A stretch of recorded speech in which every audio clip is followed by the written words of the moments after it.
हरि हरि ओम, हरि हरि ओम। ध्यान मूलम गुरु मूर्ति, पूजा मूलम गुरु पदम, मंत्र मूलम गुरु वाक्यम, मोक्ष मूलम गुरु कृपा। ओम शांति शांति शांति। वासुदेव सुतं देवं कंस चाणूरमर्दनं, देवकी परमानंदं कृष्णं वंदे जगद्गुरुम्। ओम शांति शांति शांति। आप सबों का एक बार पुनः इस गीता ज्ञान यज्ञ में स्वागत है। भगवान यज्ञों के बारे में चर्चा कर रहे हैं, अर्जुन को उपदेश दे रहे हैं कि यज्ञ क्या है, सकाम कर्मों से हम कैसे मुक्त हो सकते हैं, एक सम्राट की तरह जीवन कैसे जी सकते हैं, कैसे कर्म कर सकते हैं कि जो कर्म हमें बांधे नहीं, जो कर्म हमें मुक्ति के मार्ग पे ले जाए, इसकी भगवान चर्चा करते हैं। भगवान श्री कृष्ण अर्जुन से कहते हैं, कर्म ब्रह्म उद्भवम विधि ब्रह्म अक्षरम समुद्भवम, तस्मात् सर्वगतम ब्रह्म नित्यम यज्ञे प्रतिष्ठितम। वेदों में नियमित कर्मों का विधान है और ये वेद साक्षात भगवान श्री कृष्ण से प्रकट हुए हैं। फलस्वरूप सर्वव्यापी ब्रह्म यज्ञ कर्मों में सदा स्थित रहता है।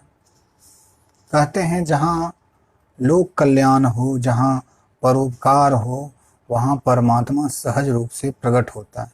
वैसे तो परमात्मा सब जगह व्यापक है, लेकिन वो वहीं प्रकट होता है जहाँ प्रेम हो, जहाँ लोक कल्याण की भावना हो, सबकी चिंता हो। जब ये भाव होता है तो परमात्मा वहाँ प्रकट होता है। श्री हरि गीता में भी कहते हैं,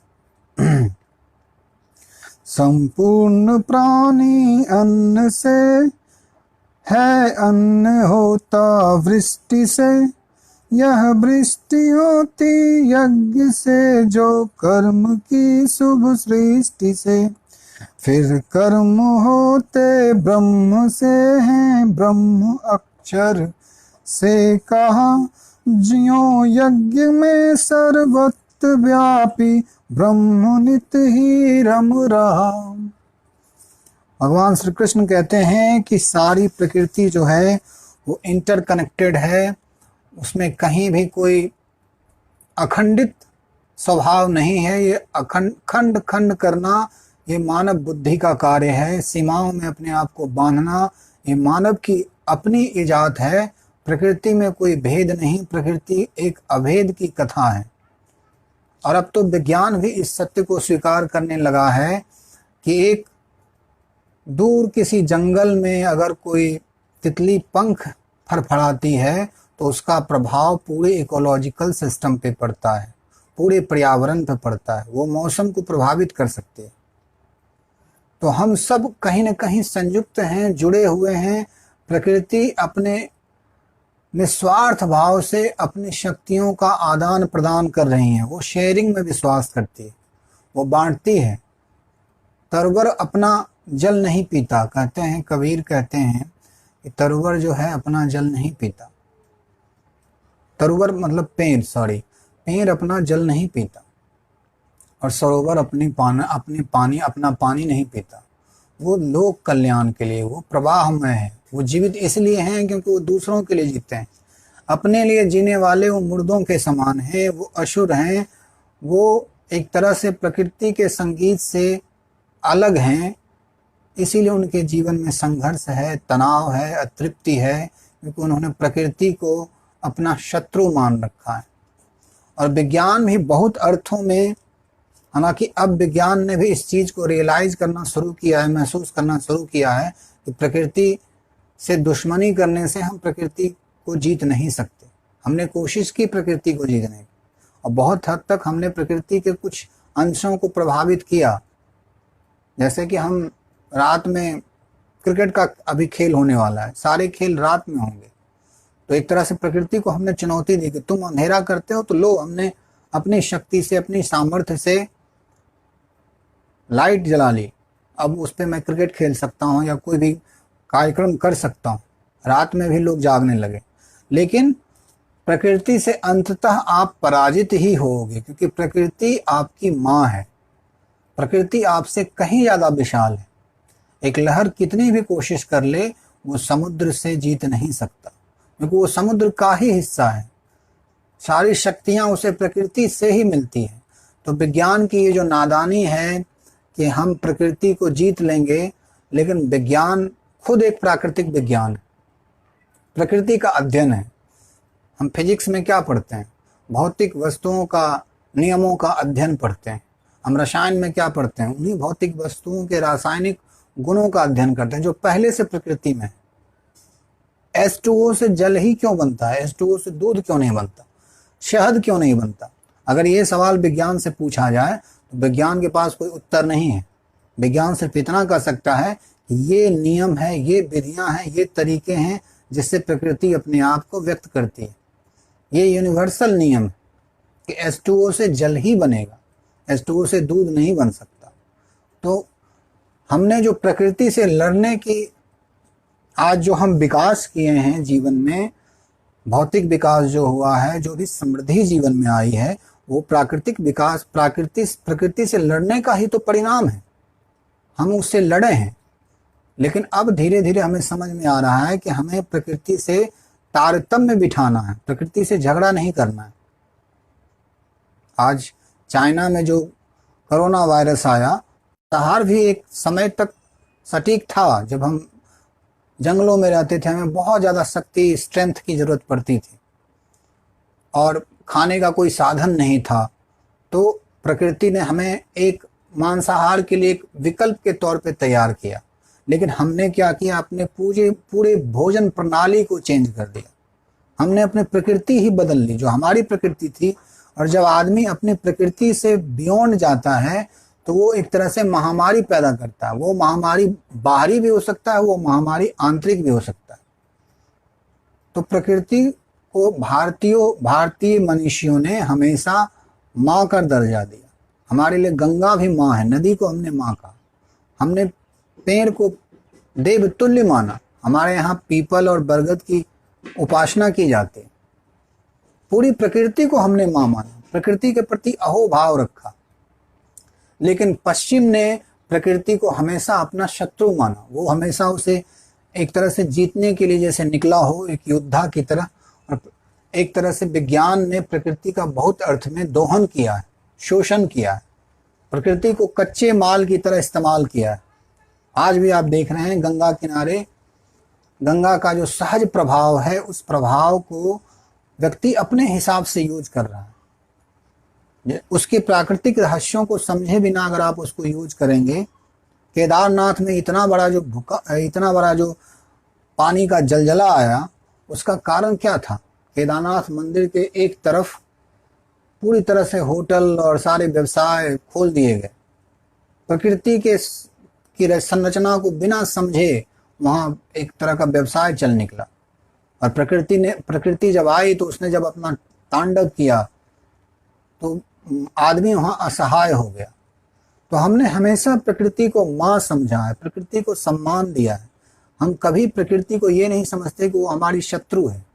प्रकृति ही हमें ऊर्जा देती है, हमें ऊष्मा देती है, हमें भोजन देती है, हमें सांसें हमारी शुद्ध करती हैं। वो सब प्रकृति के ही काम है।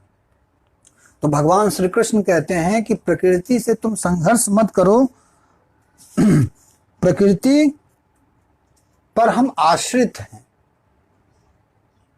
कोई नाव इनकार कर दे कि मैं नदी को नहीं मानता, मैं खुद ही तैर लूंगा पानी में, खुद ही बह जाऊंगा, तो ये असंभव बात है, क्योंकि नदी के बिना नाव का कोई अस्तित्व ही नहीं है। इस प्रकृति के बिना हमारा कोई अस्तित्व नहीं है। अगर हम एक पेड़ काटते हैं तो कहीं ना कहीं हम अपनी जड़ों को काट रहे हैं। अगर हम प्रकृति का प्रदूषण करते हैं तो कहीं ना कहीं हमारे बच्चों के भविष्य के साथ उस भविष्य को हम प्रदूषित कर रहे हैं। कहते हैं शहरों में, बहुत एडवांस शहरों में आपको शुद्ध हवा के लिए अलग अलग शॉप मिल जाएंगे। ऐसा समय आने वाला है, बहुत जगह तो है भी, कि आपको शुद्ध हवा चाहिए, आप पैसे प्रोवाइड करो, आपको वो शुद्ध हवा बना के देंगे। क्योंकि हमने हवाओं का भी दूषण कर रखा है। स्वार्थ के लिए चिमनियों की एक फैक्ट्री बना रखी है। वो धुआं और उपभोक्ता के लिए हमने जो हमारा ओजोन लेयर था उसको हमने पूरी तरह से डिस्टर्ब कर रखा है। आज जो ये महामारी का समय है उसमें प्रकृति अपने आप को रिपेयर कर रही है, वो बता रही है वो कितनी शक्तिशाली है। एक छोटे से वायरस ने हम सब की जीवन पद्धति, हम सब की कार्य पद्धति, हम सब का आचरण, सबको प्रभावित कर रखा है। एक तरह से प्रकृति ने रीसेट बटन दबा रखा है। तो प्रकृति माँ है। अगर आप प्रकृति से युद्ध करते हो तो अंततः आप हारोगे ही। इसलिए जापान में मैंने कहीं पढ़ा था, जापान में रोड पे एक पेड़ उगाया था, तो जापानियों ने उस पेड़ को काटा नहीं, उसके साइड से वो अपना सड़क बना के निकल गए। प्रकृति का जब तक आप सम्मान नहीं करोगे तब तक आप समृद्ध नहीं हो सकते, भौतिक जीवन आपका सुखमय नहीं हो सकता। इसलिए तो हम लोग शहरों से दूर कहीं जाना चाहते हैं, किसी ग्रीन इलाके वाले ग्रीन जोन में जाके अपने आप को रिलैक्स करना चाहते हैं, क्योंकि हरा रंग जीवन का प्रतीक और गेरुआ रंग सूरज का प्रतीक है, ऊर्जा का प्रतीक है। जब हम प्रकृति के इन रंगों का सम्मान करते हैं तो हम भी ऊर्जावान होते हैं। तो भगवान कहते हैं अन्नात भवन्ति भूतानि प्रजन्यात अन्न संभव यज्ञात भवति पर्जन्यः यज्ञः कर्म समुद्धव। हे अर्जुन, सारे प्राणी अन्न पर आश्रित हैं जो वर्षा से उत्पन्न होता है, और वर्षा यज्ञ संपन्न करने से होती है, और यज्ञ नियत कर्मों से उत्पन्न होता है। आप कहेंगे वर्षा यज्ञ से कैसे होती है? वर्षा तो सूरज के रोशनी से, सूरज की धूप से गर्मी पाके जो पानी है वो वाष्पीकृत होके आसमान में जाता है और वो पुनः बरसता है। वो यज्ञ से कैसे उत्पन्न होते? क्या यज्ञ से वर्षा उत्पन्न हो सकती है? तो यहाँ यज्ञ का जो सेंस है, यज्ञ का जो अर्थ है वो यह है कि बिना किसी स्वार्थ के जो कर्म किया जाए, जिसमें अहंकार का लेस मात्र नहीं है और जिसमें सबकी भागीदारी हो, वो कर्म यज्ञ हो जाता है। तो पूरी प्रकृति यज्ञ कर रही है, उस यज्ञ से वर्षा उत्पन्न होती है, उस यज्ञ से बादल इकट्ठे होते हैं और वो बादल बरसती हैं बिना किसी भेदभाव के, बिना किसी स्वार्थ के। अमीर गरीब, ऊंच नीच, जाति बिरादरी, ये सब नहीं देखती प्रकृति। अगर आप गोली चलाओगे तो वो ये नहीं देखेगा कि सामने कौन खड़ा है, कोई बहुत बड़े अफसर खड़े हैं कि कोई गरीब खड़ा है। गोली का स्वभाव है आगे बढ़ना और किसी के शरीर में घुस जाना। तो प्रकृति भी भेद नहीं करती, प्रकृति सबको समान ट्रीट करती है। भगवान कहते हैं कि वो कर्म यज्ञ हैं जिस कर्म में समूह उपस्थित होता है, सामूहिक चेतना कार्य करती है, जिस कर्म से लोक कल्याण सध जाता है, वो कर्म यज्ञ है। तो कहते हैं कि यज्ञ से वर्षा होती है, यज्ञ से कल्याणकारी तत्व प्रकट होता है, यज्ञ से कल्याण होता है।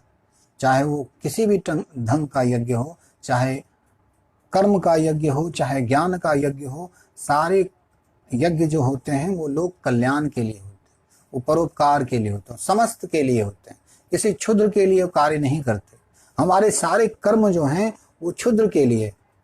कहते हैं गांव में वर्षा नहीं होती थी और गांव के लोग बड़े परेशान थे, क्या करें। एक पंडित आया, उसने कहा कि यज्ञ करो, यज्ञ से वर्षा होगी। गांव वालों को तो उतना विश्वास नहीं था। सारे पंडित लोग पुरोहित लोग सब इकट्ठे हुए, वेद मंत्रों का उच्चारण शुरू हुआ और यज्ञ प्रारंभ हुआ। गांव वाले बड़े उत्साहित थे और एक छोटा सा बच्चा अपने घर से एक छाता लिए हुए निकला। लोग हंसने लगे, अरे पागल, अभी तो वर्षा हो भी नहीं रही है, तुम छाता लेके निकल रहे हो। तो उस बच्चे ने कहा कि मुझे विश्वास है कि ये जो हम लोग सहभागी रूप में, ये जो हम सब गांव वाले मिल के कर रहे हैं, प्रार्थनाएं परमात्मा से कर रहे हैं, मुझे विश्वास है कि वर्षा होगी, इसलिए मैं छाता लेके आया। तो जब आप प्रकृति पे इतनी श्रद्धा रखते हो तो प्रकृति भी आपको परितृप्त करती है, प्रकृति भी आपको भरती है, आपकी झोलियां अनंत गुनी भर देती हैं। एक चिपको आंदोलन था, उसमें एक संत थे, वो पेड़ों को काटने नहीं देते थे, वो पेड़ों से चिपक जाते थे। जब भी कोई पेड़ काटने आता था वो कहते थे कि पेड़ को मत काटो।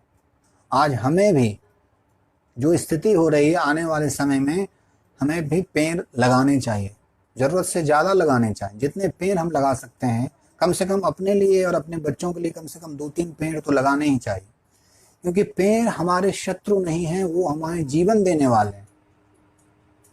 तो भगवान कहते हैं कि यज्ञ उत्पन्न होता है तुम्हारे सद्भाव से, परमात्मा समर्पित कर्म से, और उस यज्ञ से वर्षा होती है, उस यज्ञ से तुम्हें तृप्ति देने वाली, तुम्हारी प्यास बुझाने वाली वर्षा उत्पन्न होती है, और उस वर्षा से अन्न उत्पन्न होता है। वो वर्षा तुम्हें जीवन देता है, वो वर्षा तुम्हें अमृत की तरफ ले जाता है, वो वर्षा तुमको शक्ति से संपूर्ण करता है, और उस शक्ति से ही तुम जीवन को जी सकते हो। एक कमजोर व्यक्ति क्या जीवन जिएगा? सारे प्राणी अन्न पर आश्रित हैं जो वर्षा से उत्पन्न होते हैं, जो परमात्मा की कृपा से यज्ञ से उत्पन्न होती है, और वर्षा यज्ञ संपन्न करने से होती है, और यज्ञ होता है नियत कर्मों को करने का। पेड़ का जो नियत कर्म है वो है दिन के समय ऑक्सीजन को उत्सर्जित करना, उसका नियत कर्म है। नदी का नियत कर्म है अपने प्रवाह में बहना। अगर हम उसके नियत कर्मों के साथ छेड़छाड़ करते हैं, जैसा कि विज्ञान के नाम पे किया जा रहा है, तो वो प्रकृति फिर हमारे प्रति भी कठोर हो जाते हैं, प्रकृति फिर बदला लेती है या किसी न किसी रूप में मैनिफेस्ट होती है। आज हमने वही किया, जो नियत कर्म हमारे हैं, किस तरह का खान पान होना चाहिए, किस ढंग का हमारा व्यवहार होना चाहिए, उससे बिलग अगर हम कोई कर्म करते हैं तो उसका परिणाम हमें भुगतना ही पड़ता है, उससे हम मुक्त नहीं हो सकते। लेकिन आजकल हम देखते हैं अक्सर कि यज्ञ के नाम पर बड़े बड़े कर्म कांड होते हैं, गांव में लाखों रुपए फूंक दिए जाते हैं, लोग समझते हैं कि कोई पुण्य का कार्य हो रहा है, लेकिन वो यज्ञ कोई सार्थक यज्ञ नहीं है। उस यज्ञ के पीछे एक तरह से कर्म कांड ज़्यादा है और भाव कम है। अक्सर पुरोहितों को लड़ते झगड़ते देखा है दक्षिणा के नाम पर, उन्हें प्रॉपर दक्षिणा नहीं दी गई। गांव वाले भी यज्ञ के नाम पर उसको एक इंटरटेनमेंट बना लेते हैं, आध्यात्मिक इंटरटेनमेंट बना लेते हैं। कहते हैं युधिष्ठिर ने राजसु यज्ञ किया और सब ब्राह्मणों को दान वान सब कुछ दिया, और एक नेबला भी आया। नेबला बड़ा विचित्र था, आधा वो स्वर्ण का था और आधा दूसरे कलर का, जो जनरल कलर होता है उस कलर का था। युधिष्ठिर बड़े आश्चर्यचकित हो गए, और नेबला आया, यज्ञ की वेदी जो पूरी तरह से बुझ चुकी थी, यज्ञ खत्म हो चुका था, उस वेदी पे वो लौटना शुरू किया। युधिष्ठिर ने पूछा कि ये तुम क्या कर रहे हो? उसने कहा कि आपने राजसु यज्ञ किया है, मेरा आधा शरीर एक बार एक ब्राह्मण ने यज्ञ किया था, छोटा सा यज्ञ किया था, उसके बेदी पे मैं लेटा था, तो मेरा शरीर जो था स्वर्ण का हो गया। तो मैं सोचता हूँ आपने तो राजसु यज्ञ किया है, आपके यज्ञ में तो इतने दान हुए, इतने ब्राह्मणों ने वेद वाणी पढ़ी है, तो मेरा ये पूरा शरीर स्वर्ण का हो जाना चाहिए, लेकिन ये स्वर्ण का नहीं हुआ। युधिष्ठिर चकित हो गए। उन्होंने कहा कि ऐसा क्या यज्ञ कर लिया उस ब्राह्मण ने? कहा कि उसके वो पूजा करता था, सवेरे अग्निहोत्र करता था, और लोग आते थे, जो भी आते थे सबको खाना देता था। एक दिन की बात है, उसके पास खाने के लिए बस एक व्यक्ति का खाना था, और वो 3 प्राणी खुद ही था। वो ब्राह्मण वो और उसकी पत्नी और उसके बच्चे। लेकिन उसने जो अतिथि है उसको खाना समर्पित कर दिया और उन तीनों के प्राण पखेरु उड़ गए। वो पूजा करने के बाद जैसे ही अपने कमरे में लौटा उसकी मृत्यु हो चुकी थी। तो जब मैं उस यज्ञ मंडप में उसके छोटे से आहुति जहाँ वो देता था वहां पे गया, मेरा शरीर स्वर्ण का होगा। हे युधिष्ठिर, आपका यज्ञ भले विशाल हुआ हो लेकिन आपके अंदर वो भाव नहीं है, वो त्याग नहीं है जो उस ब्राह्मण का था। तो जो कर्म कांड हम लोग करते हैं, पूजा पद्धतियां, विधियां, गीता उसका निरादर नहीं करती, लेकिन उसका बहुत ज्यादा सम्मान नहीं करती। वो कहती है बच्चों का खेल है, ए फॉर एप्पल है। आप अगर ए फॉर एप्पल ही सीखते रहोगे तो आप पूरा ग्रामर और पूरी जो वर्णावली है, पूरा जो भाषा है, उसको आप नहीं सीख पाओगे। तो वो जो यज्ञ की बात कृष्ण कह रहे हैं, वो कह रहे हैं परमात्मा समर्पित कर्म। वो कर्म जो परमात्मा को समर्पित है, उस कर्म को अगर हम करते हैं तो हम प्रकृति से सामंजस्य बिठा सकते हैं। हमने प्रकृति को शत्रु बना रखा है। प्रकृति शत्रु नहीं है, प्रकृति हमारी माँ है। प्रकृति से ही हम शक्ति पाते हैं, प्रकृति से ही हम पोषण पाते हैं। और उस प्रकृति को अगर हम, विज्ञान हमें यही सिखाता है कि प्रकृति को जीत लो। हमने विज्ञान से यही सीखा कि प्रकृति के विरुद्ध चलो, प्रकृति को अपने हिसाब से, अपने अहंकार, अपने स्वार्थ के हिसाब से तोड़ मरोड़ दो। और उसकी परिणति यही है कि अगर हमने उसको तोड़ा मरोड़ा है तो आज जो विज्ञान ने हमें इस धरती की जो स्थिति की है, उस स्थिति के हम सब भुक्तभोगी हैं। आज महामारी है, आज हमने अपना खाने का पैटर्न बदल दिया, जीने का पैटर्न बदल दिया, सोने का पैटर्न बदल दिया। सब कुछ हमारा जीवन अप्राकृतिक हो गया है। हम पूरी तरह से अप्राकृतिक हो गए हैं, प्रकृति से कोई तालमेल ही नहीं। इसलिए मुझे उन लोगों से ज़्यादा प्रेम है जो प्रकृति के प्रेमी हैं, जो फूलों की तरह मुस्कुराना चाहते हैं, जो जीवन को सहज लेते हैं। वो कोई कृत्रिमता नहीं ओढ़ते, वो प्लास्टिक का जीवन नहीं जीते।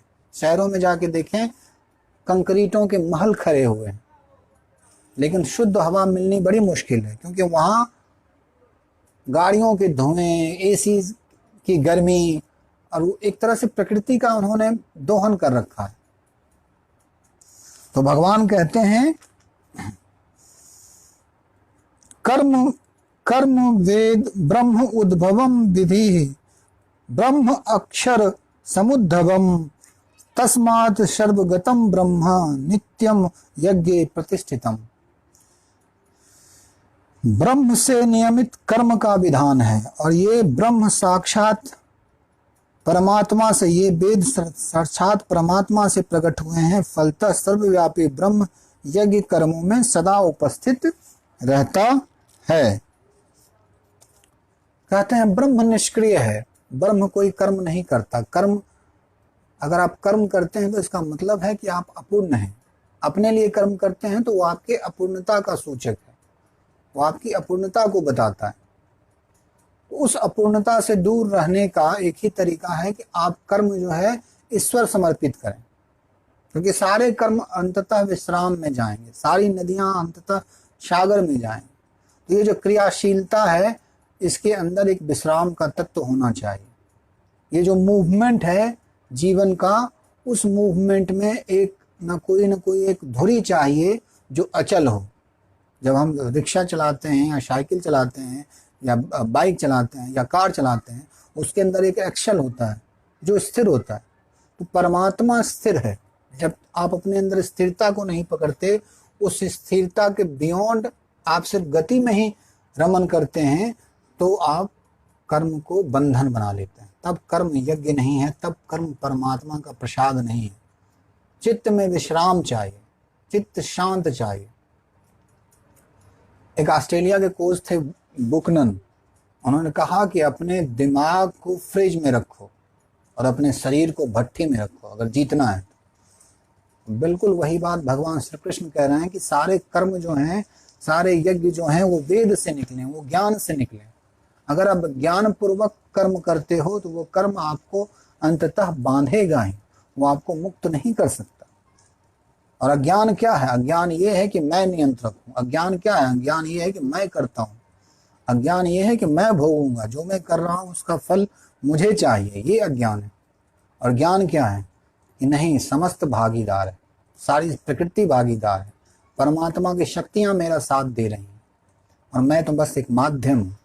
इसलिए कृष्ण ने अर्जुन को कहा कि तुम बस माध्यम बन जाओ, तुम उस ज्ञान से, उस वेद से प्रदीप्त होकर कर्म करो, तब तुम्हारे कर्म यज्ञ बन जाएंगे, परमात्मा समर्पित हो जाएंगे।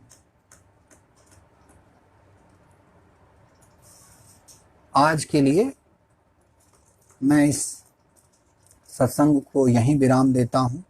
आप सबों का जीवन मंगलमय हो, आनंदपूर्ण हो, जीवन में आनंद की वर्षा हो, उसमें सबको सम्मिलित करें।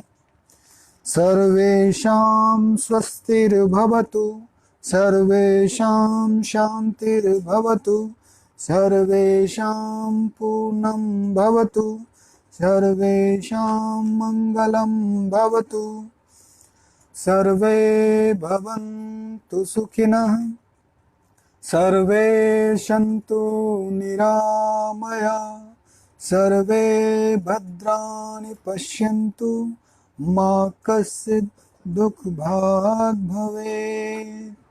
ॐ शान्तिः शान्तिः शान्तिः। हरि ओम। श्री राम कृष्णार्पणमस्तु।